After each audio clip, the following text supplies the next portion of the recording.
Hi there, it's Tracy Kiernan from Step by Step Painting, and in this tutorial I'm going to show you how to paint this super easy, super adorable, delicious looking cupcake. This is a great painting that you can do with your kids. You can do this as a paint birthday party for your kitchen. You can do multiple paintings of the square canvases in different colors and put them all together. So there's so many different creative directions you can take with this cupcake, and I'm going to go ahead and get started. So I'm using a square canvas.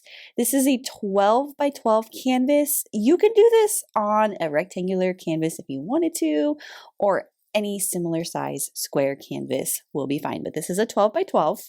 And the composition of this painting has us making this horizontal line to divide where that flat surface area is in the background.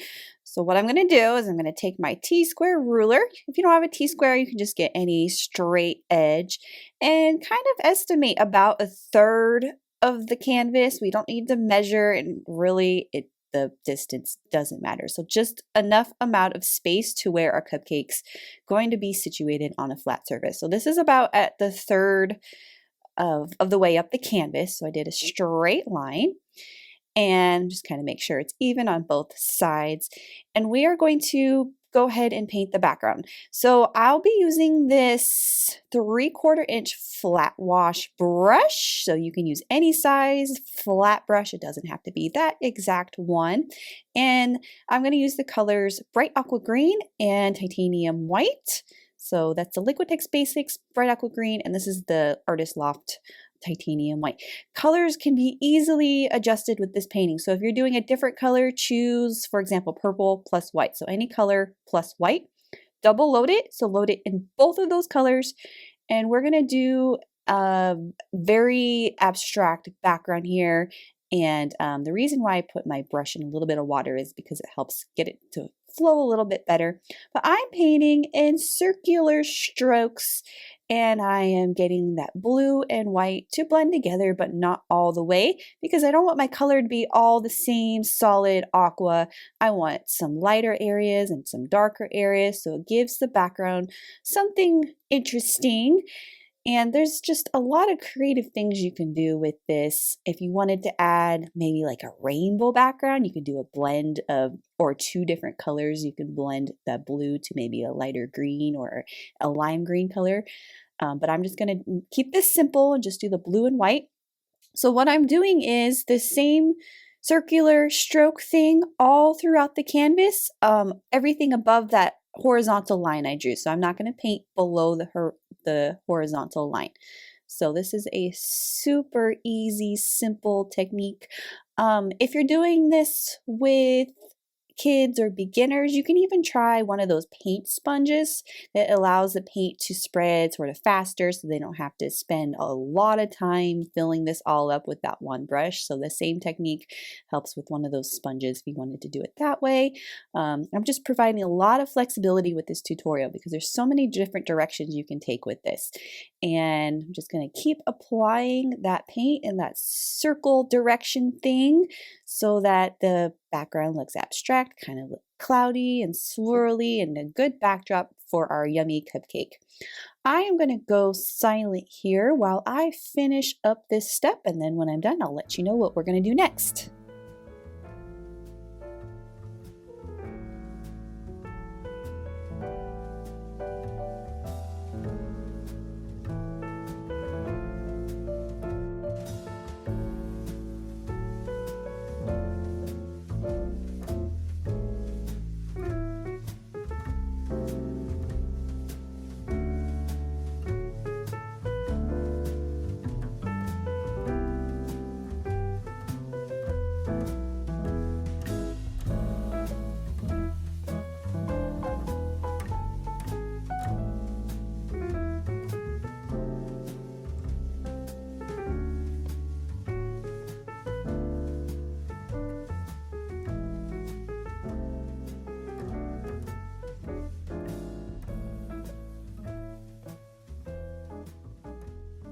The bottom part of this painting, so the flat surface, is going to be strokes that go horizontal instead of circular.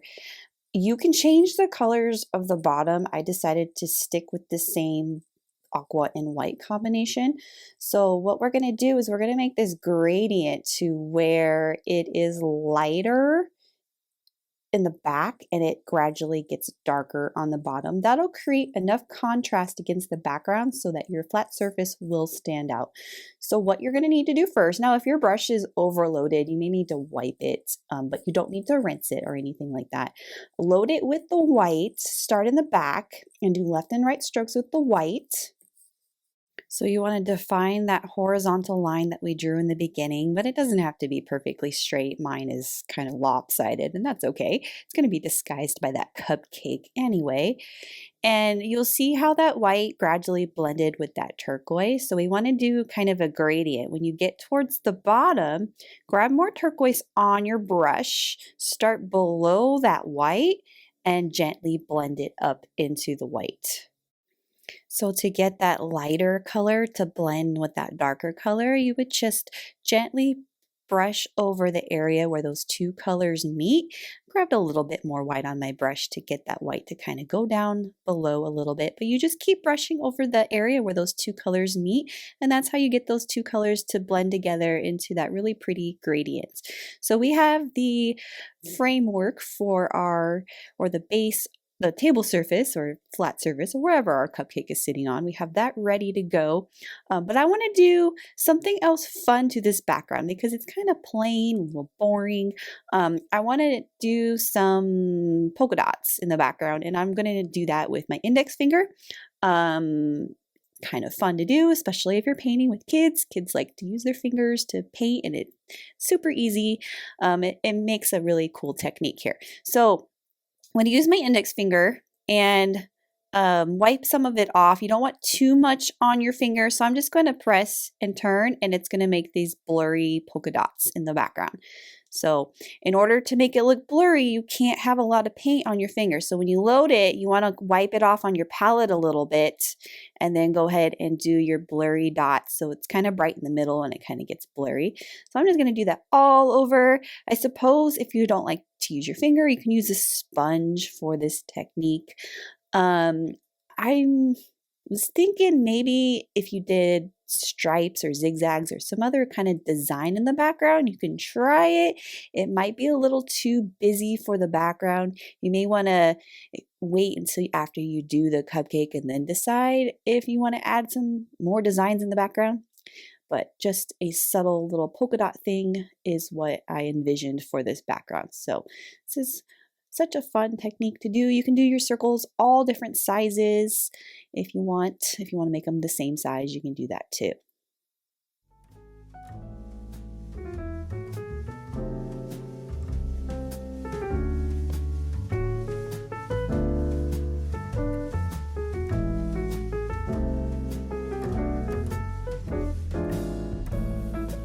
When you're done with this step, you're going to need to let all of this dry because we'll be drawing our cupcake next. So take a break, or you can get a hair dryer, dry your canvas really quick, and be ready for the drawing. So I do have a traceable for this. If you want to print it out, I have it for a couple different sizes in the link to this video and on the website. So you can print that out, trace it. Or, I know a lot of you don't like using the traceables, you want to draw it your own. So I'm going to show you how to draw this cupcake. So I started out drawing that curve on the bottom, that's the base of our cup. And then above our curve, we have these two diagonal lines, so they go outwards. I'm above that horizon line by now. You want to draw your cupcake nice and large. It needs to take up the majority of the composition of this painting, so nice and large. Draw lightly with your pencil. It can be sketch-like. It will erase as long as that paint is dry. It should be dry. And then we have our frosting that hangs over our cup, so I'm just drawing a wavy line, and then I'm going to curve outwards. And so we envision this really top-filled, swirly frosting cupcake, and it's going to go kind of triangular upwards. So I'm doing our curved lines on the outside, and I'm kind of curving inwards with that, but I'm drawing the swirl. So the top of the swirl kind of goes to a point and then it goes down. My swirl is, or my point of the swirl is actually offset towards the right a little bit because there's going to be a cherry next to it on the left. And so if your drawing is not perfect, it kind of, use it as a guideline. So when we paint in, we may not paint in those lines exactly. This is just a guideline to help us when we start painting our cupcake in. I'm going to make my drawing a little bit darker so you can see better. So it's very important that the bottom part is curved. Our left and right parts of the cup is going diagonal, those lines, and somewhat of a swirly frosting top that goes to a point. So we're going to go ahead and start painting in. I am going to start at the bottom by painting the base for our cup. So I have cad yellow medium and titanium white. So I'm going to use my 3/4 flat, load it in both of those colors, and I'm going to fill in my cup shape first. This is the base layer. We're not doing texture or anything like that right now. We're just getting the paint applied to that shape. And white is important in this step because the white's going to help our yellow with coverage. We want to cover that blue. We don't want any turquoise showing through, so the white's going to help it be more opaque. Yellows tends to be a translucent color, so the white will help it be more opaque. And notice the direction of my strokes. I'm going in a curved direction, but when I need to paint those diagonal lines, I'll use the tip of my brush to go in that diagonal direction so I can get that shape filled in. So the focus right now is to fill in that shape, going curved directions, except for on the edges, I'll use the tip of my brush to paint the edges.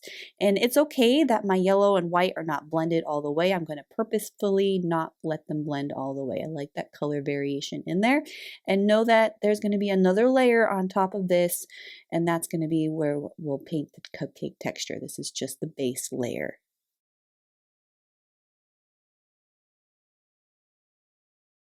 If there's still some of that turquoise showing through, that's okay. Like I said, we'll be doing another layer here in a little bit. But for now, or for next, we're going to do our frosting layer. I know my frosting is pink in this painting, but we're going to do our first layer of it with white. So I'll be using this round brush. This is the number 8 round brush. Get my 3/4 rinsed off and set to the side. Load some fresh titanium white to your palette so there's nothing else mixed with that white. And we're going to fill in our frosting shape. So all white frosting for now. Use your brush to outline your shape. So you want to really, this is the time to define where your frosting shape is. So the edges of the curvy edges of the frosting. This is what we're defining right now. We're not focused on color or details or anything like that. So I'm just taking my brush and getting my outline going, and I'm having my strokes kind of go inwards, and that's good practice because we'll be doing that later when we do our pink and white blending thing. So get our tip up here. So this is very important up here, this piece that kind of curves.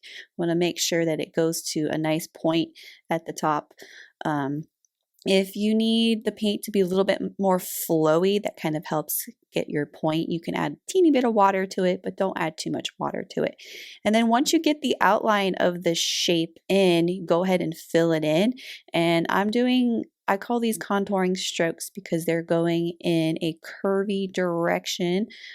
No, that's a bad camera angle right there, but I was just taking the top piece of my swirl and making it go downwards a little bit. But I'm just doing swirly strokes in the middle. You know, think frosting, swirly, or the direction of the strokes are going circular, curved in all different directions. And that's going to set the base work for when we dye or color the frosting a different color next. So we are going to go back down to our cup piece and start adding some texture into it next. And I'm going to load my palette with some brown. This is burnt umber, and rinsing my brush off to dry. I'll be using the round brush for this, and I'm going to go ahead and mix yellow and brown together. It's going to make a golden brown, so about equal amounts of yellow and brown, doesn't have to be exact. And I'm going to do these diagonal lines. So I'm painting the edge line, and I'm going to continue this line sort of parallel, but our line's going to change as I get to the middle. The line's going to go vertical, so more right down the middle, and change direction. So they're going to start going diagonal the other way because our other diagonal piece is right there. So loosely paint those lines. And you can be more precise if you want with your lines. I decided to just do them very loosely. And then after you do your brown lines, load some more yellow on your brush and do more yellow lines right next to your brown lines. So what we're doing is we're going back over that first layer we painted, and this time we're doing a layer that is going a different direction, and it's creating that texture of the kind of an impressionistic texture, not a realistic looking texture of the cupcake liner. And then I'm going to fill in, so you see those gaps that we have left where we didn't apply the vertical paint strokes. I'm going to do that with a lighter version of that yellow.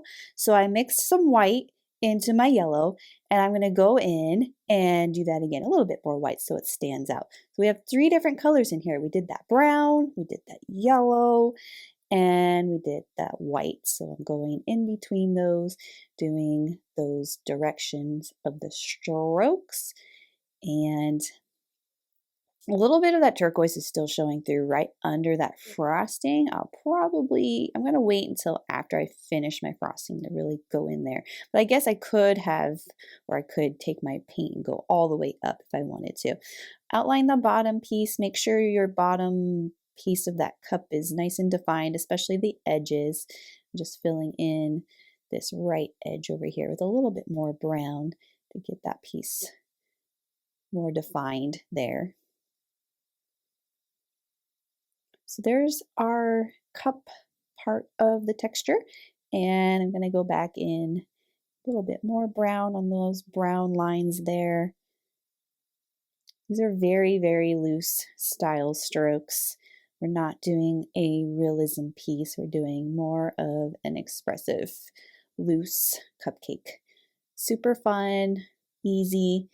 And excuse my camera shaking there while I'm rinsing my brush, but we are going to do the frosting texture next. So I'm going to warn you, it's a little bit of a tricky step, but you can do this. Just try not to think too hard about it. Try not to get caught up in making it look like real frosting. But you want to load your palette with the color of your frosting. So I'm going to be doing Quinacridone Magenta frosting and white. So whatever color you're using, use that color plus white. And start with, use your number 8 round brush, and you want to load your brush in both of those colors. So I'm going to start with kind of a equal mix of the magenta and the white. And you want to start at the bottom of your frosting, and we're going to work our way up. So I am defining that bottom piece. It's overlapping our cup piece a little bit. And then as I work my way up, I'm going to load my brush in different amounts of white and magenta. So see what happened there when I loaded my brush with some more white? We have a different color, a different tint. So a tint is when you mix a color with white. So we're making different tints of this pink. So we're going to have different areas that are darker, different areas that are lighter. And I'm going to do double load again with both of those colors.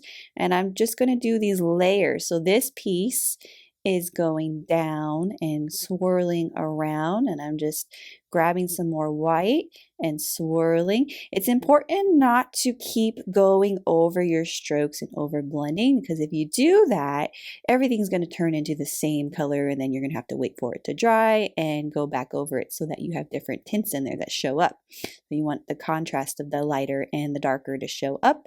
And I am so sorry, my hand is covering right there, but I'm just taking that and swirling around, and I'm just slowly working my way up towards the top of the cupcake, doing swirled strokes. So grabbed some more of that darker pink in there, swirling it, and you can see how it creates that contrast next to that lighter pink.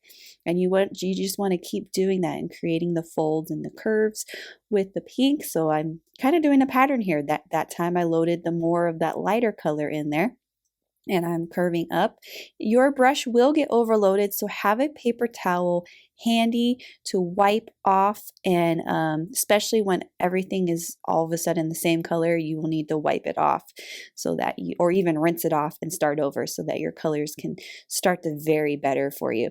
So, and then just keep alternating the lighter and the darker and swirling your strokes, working your way up. So this piece right here is lighter, and I'm going to swirl down and overlap my previous strokes, grabbing that darker piece and swirling it to overlap.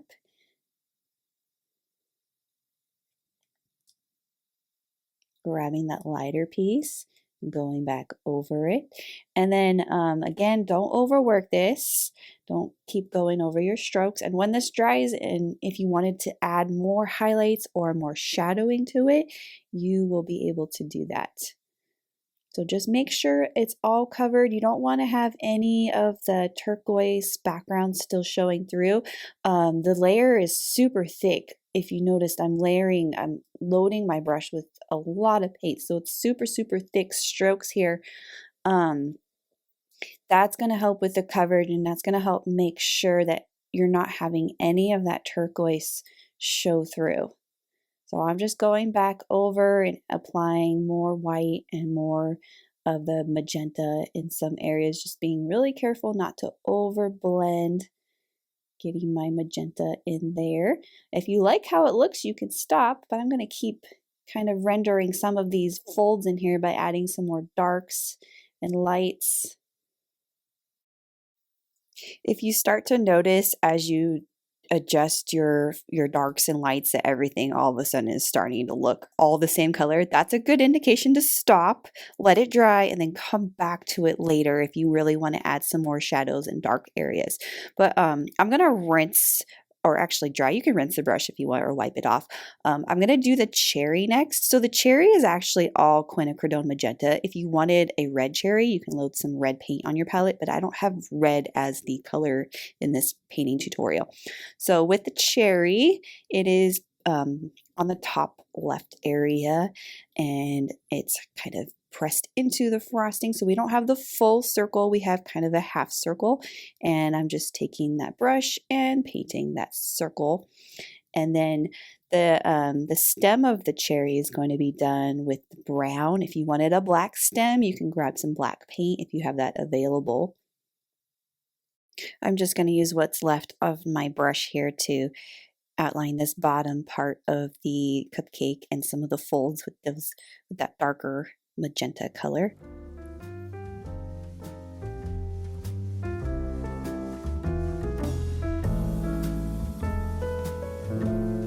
Okay, next I'll be doing the stem of the cherry, and this is going to require a smaller round brush, so I'll be setting my number 8 brush aside after I get it all rinsed off. Find it any small round brush. You can even do this with a Sharpie or a paint pen. If you have those Posca paint pens, those would be perfect for this tutorial, especially since we'll be doing sprinkles later on. But this is a number 4 round brush, slightly watered down, and I like to twist the paint on my brush that gets that paint right there to the tip, because I know I'm going to be painting a very thin line. So I load it and kind of twist the brush, get that paint, use just the tip of it to do your curved little stroke, and there's a little dash mark stroke on the tip of the cherry.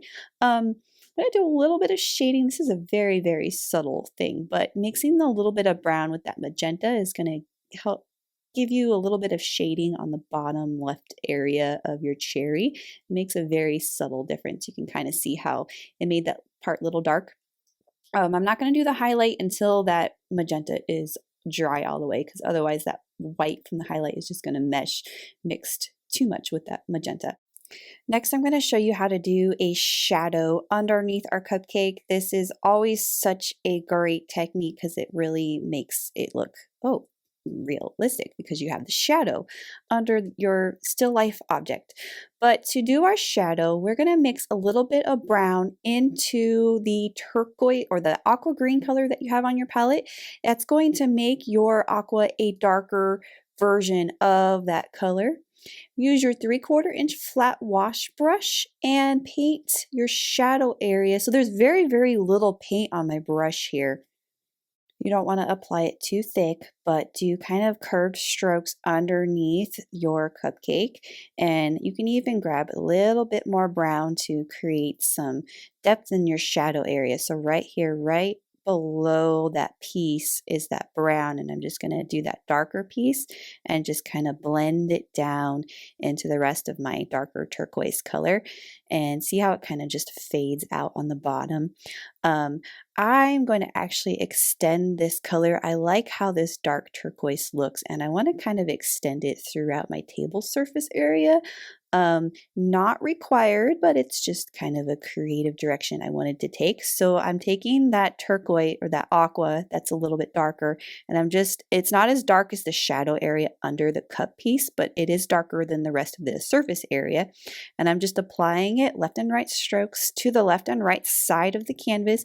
I'm not covering up all my first layer of light aqua, just adding another darker area. It gives that little bit more of an interest to look at than have it be all that same color throughout. I'm going to get that brush rinsed and grab my round brush again. Now that my frosting area is for the most part dry, I can go in and add some highlighting or more shadowing that I would like. And this is that number 4 round brush. I'm taking white and I'm just kind of going on some of these curves and adding some strokes with just the white to brighten up some of the areas of the frosting.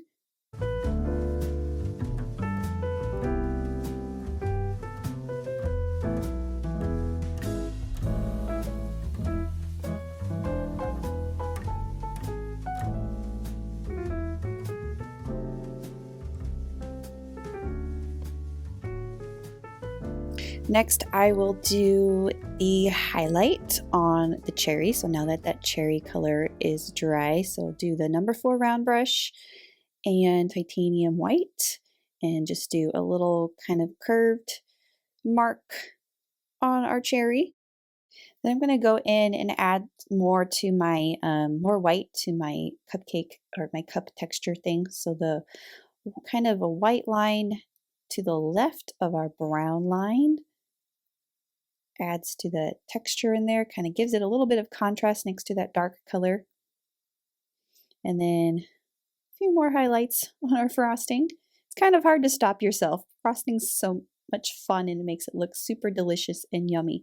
Okay, so for the sprinkles, I'm going to do those little short horizontal diagonal shape sprinkles, but you can do circle sprinkles, you can do heart sprinkles. There's a lot of different directions you can take with this.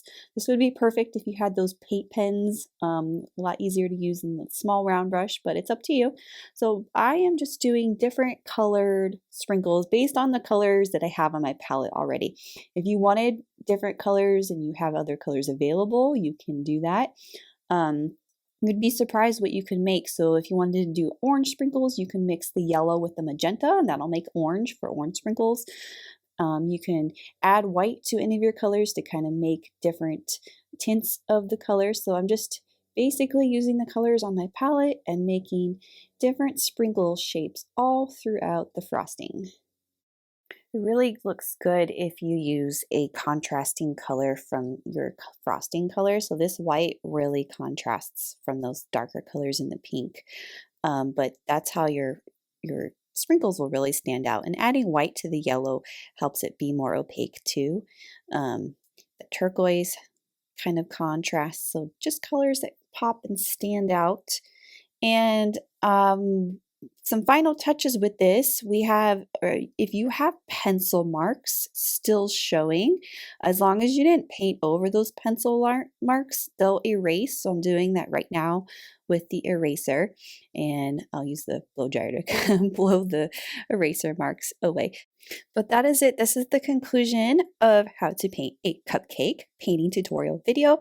I hope that you enjoyed this simple 30-minute video lesson, and lots of different creative elements you can take with this. Super easy painting, something you can do with the kids. Thanks for watching, and thanks for painting with me.